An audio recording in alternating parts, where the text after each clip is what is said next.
बहुत ही मुश्किल और आजकल बहुत ही पॉपुलर है, पहचानना बहुत ही जरूरी है।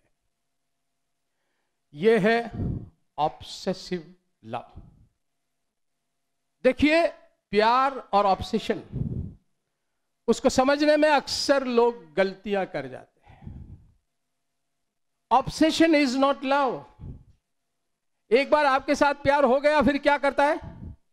पहला अट्रैक्शन का जो फेज आता है, अट्रैक्शन में फेज में बार बार एसएमएस करो, बार बार व्हाट्सएप करो, बार बार बातें करो, घंटों तक बातें करो, छुप छुप कर बातें करो।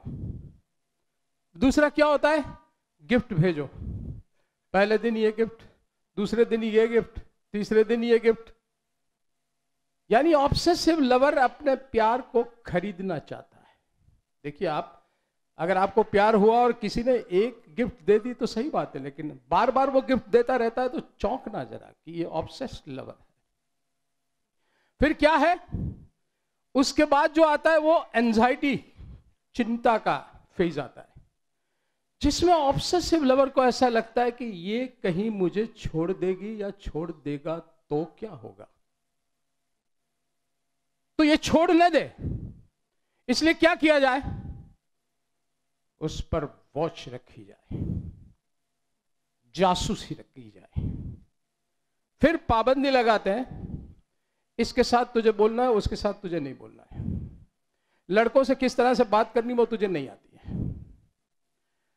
तेरे सारे पासवर्ड्स, हमारे पास काफी ऐसे प्रेमी आते हैं जो उसके सारे पासवर्ड्स ले लेते हैं, अपना एक भी पासवर्ड नहीं देते। सारे पासवर्ड ले लेते हैं, कहां कहां है वो चेकिंग किया करते हैं, कहां है, कहां जा रही है।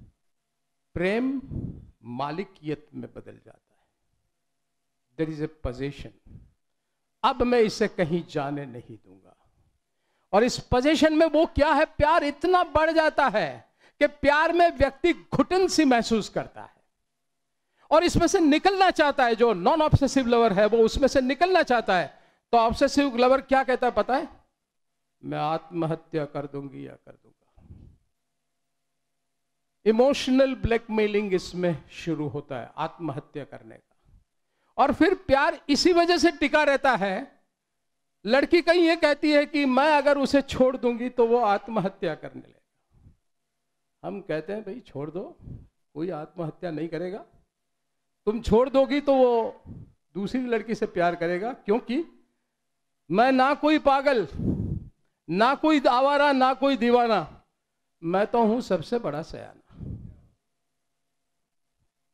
सबसे बड़े सयाने होते। फिर भी ऑब्सेसिव लवर को ये कहा जाता है कि मैं सुसाइड करता हूं, करती हूं, और प्यार आगे बढ़ता है। ऑब्सेसिव लव का तीसरा फेज आता है। अब जो तीसरा फेज आता है उसमें तो बहुत सारे एब्यूजिव रिलेशनशिप हो जाते हैं। अभी ही एक लड़की को लेकर मेरे पास उसके माता पिता आए। उसके शरीर पर, उसके मुंह पर काफी स्क्रैचेस थे, चोट थी। मैंने पूछा क्या है ये? कुछ नहीं, मेरा प्रेमी मुझे बहुत प्यार करता है। उसके प्यार करने के तरीके अलग अलग है। तो ये ऑब्सेसिव लवर इतना पोजीशन करता है, सब मनमानी करवाता है और ज्यादा से ज्यादा प्यार में लपेटता है। इसमें क्या होता है कि डिपेंडेंट पर्सनालिटी जो कोई होती है, जो किसी संबंध की खींटी पर लटक जाते, अक्सर एक दूसरे पे लटके हुए प्रेमी आज बहुत नजर आते हैं, जिसको छूटना है लेकिन छूट नहीं सकते।